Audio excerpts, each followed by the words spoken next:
Imagine the scent of ancient spices, mingling with the sizzle of street food, or maybe the sound of an artisan's harmonium echoing through these narrow, winding streets. This isn't just a place on a map, it's an immediate sensory experience, a vibrant contradiction that really grabs you. This is Lahore. Indeed, it's like a living tapestry. A city deeply woven with history, rich culture, and some truly dynamic and surprising contradictions. They really define its unique spirit. And our mission for this deep dive is to explore exactly that. How this ancient metropolis, home to, over 13 million people now, how it's continually evolving. Right. We're going to pull back the layers, try to understand what truly makes Lahore tick, drawing on the specific insights from the sources you've shared with us. Consider this your essential shortcut to being genuinely well-informed about this captivating place. Yeah, and we'll cover how Lahore manages to balance these deep-rooted traditional values with, a surging wave of consumerism. It's quite something.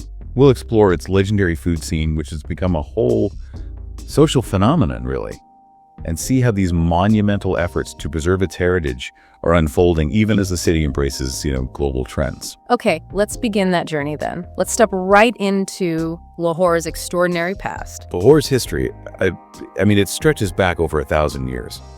It's a city that has seen the rise and fall of these incredibly powerful empires. The Ghaznavids, the Delhi Sultanate, the mighty Mughals, the Sikhs, and then the British. Wow. Yeah, and each one left an indelible mark, shaping Lahore into the crucial cultural and trading hub it still is today. And some of those marks, they're recognized globally, right? Lahore has 3 UNESCO World Heritage Sites. That's right. Like the magnificent Lahore Fort, the Shahi Qila, this huge Mughal fortress covering 20 hectares. It began under Emperor Akbar way back in the mid-1500s. And later emperors kept adding their own unique architectural ideas. You can still marvel at sections like the opulent Sheesh Mahal, the Palace of Mirrors, and the Grand Alamgiri Gate. It got its UNESCO status back in 1981. And right opposite the fort, you've got the Badshahi Mosque. Exactly. Strikingly positioned. Completed in 1673 by Emperor Aurangzeb, its sheer scale is just breathtaking. It can hold up to 60,000 worshippers. That makes it Pakistan's second largest mosque. 60,000. Yeah. And the design is bold, majestic, richly embellished with stucco tracery, they call it Mambatkari, and this exquisite marble inlay. But it's history that really reflects Lahore's layered past. How so? Well, it was actually used as a horse stable by the Sikhs at one point, and for military training by the British. No way. Yeah, before its extensive restoration finally brought it back to its original purpose. It's seen a lot. And then there are the Shalimar Gardens, built by Emperor Shah Jahan in 1641. These sound beautiful Persian-style garden complexes. Absolutely stunning. Famed for their terraced, walled design, dotted with pavilions and these central canals running through. They have 3 elevated levels, each named for the pleasure they offered. Hayat Baksh, benefactor of life. Faiz Baksh, benefactor of goodness. And Farah Baksh, benefactor of pleasure. Yeah. And these gardens, they share the UNESCO World Heritage status with Lahore Fort. But Lahore's history, it's much more than just these big UNESCO sites, isn't it? Oh, absolutely. Far beyond these crown jewels. If you step into the walled city, it genuinely feels like a time capsule. Yeah. Its labyrinthine streets are this maze of intricate havelis. Those are traditional mansions, ancient mosques, bustling markets. Originally, Akbar fortified it with 13 gates. Today, only the Roshni Gate still retains its original structure, which gives you a real glimpse into that bygone era. And the stories just keep unfolding there, right? Like the Shahi Hammam, the only surviving public bath from the Mughal era, built in 1634. That's right. And its conservation efforts, they even won a UNESCO Award of Merit. They uncovered its original hypocaust heating system.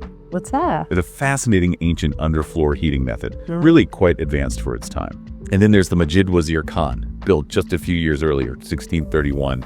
It's famous for these incredibly vibrant glazed ceramic tile murals and Naqashi wall paintings. That's a kind of semi-dry fresco technique.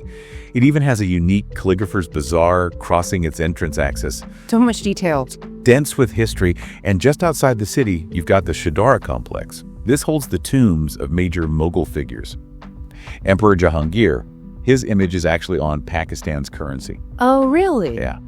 And his powerful 17th century wife, Nur Jahan, also her brother, Asif Khan, who is the father of Mumtaz Mahal, Taj Mahal fame. Okay. the connection. Exactly. And the complex also has the Akbari Sarai, which is a really well-preserved caravan inn from 1637. And what about the tomb of Anarkali? That sounds intriguing. It is. Its distinctive octagonal design tells this remarkable story of transformation.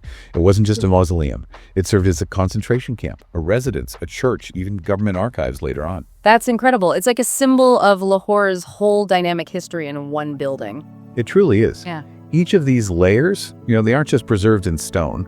They often reflect the city's shifting purposes, its changing eras. Imagine, what would it feel like to be surrounded by centuries of such profound history at every turn? It's hard to fathom. Okay, so from the echoes of ancient empires, let's fast forward. Let's talk about the energetic pulse of modern Lahore. Right. This is a city of youth. And that's not just a feeling, it's a demographic fact. According to the 2023 census, over 45% of Lahore's inhabitants are below the age of 20. 45%. Yeah. Yeah, and this creates a really fascinating paradox, which your sources highlight quite well. Lifestyles in Lahore are changing rapidly. You see increasing consumerism, even more liberal values emerging, despite a parallel rise in religiosity and, in some contexts, feelings of insecurity. It's a really complex balance they're navigating. And this is where it gets truly interesting, I think. Fashion design, fashion shows, trendy clothes, they're incredibly popular among Lahore's youth. Hugely popular. And it's not just about the clothes, is it? It signals these significant shifts in perceptions of morality, religiosity, alongside this growing, what did the source say, a penchant for consumerism, extravagance to even ostentatiousness. Yeah, that's a good way to put it. The fashion and apparel industry in Pakistan is seeing accelerated growth, and it's undeniably driven by this youthful energy. We're seeing a rapid emergence of international and local brands all competing. It's a highly competitive market for these edgy yet wearable designs. And it's not just the elite. Right. No, exactly. While Western wear and branded lawn, that's a popular Pakistani fabric, are staples for the elite, your sources clearly note there's a matching demand and availability for similar styles across middle and lower middle classes too. So these trends really do cut across class lines. And electronic media, especially TV, seems to be playing a massive role in this whole transformation. Oh, pivotal. Absolutely pivotal. TV dramas, morning shows, fashion channels, they have a profound impact. Those popular morning and cooking shows. Often hosted by women in branded clothes, and they even share the designer details. Sometimes they give away designer clothing as quiz prizes. Seriously? Yeah. So this widespread reach means families from literally all economic backgrounds are influenced by these fashion images. And the booming Pakistani drama industry, with actors in high fashion outfits that significantly influences young viewers who want to look trendy. In advertising, of course. Huge. Advertising plays a huge role. These innovative TV and billboard ads, especially for things like mobile phones, fizzy drinks, clothing. They're specifically, as the source says, designed to grasp the youth's attention and influence their buying choices. You mentioned some industry experts weighed in. Yes, people like Adil Khalid, creative director at Interflow, he observes this swelling consumer market and rising consumerism. And Hassan Ahmad from Ogilvy and Matter adds that the multinational corporations coming in have introduced sophisticated international marketing techniques.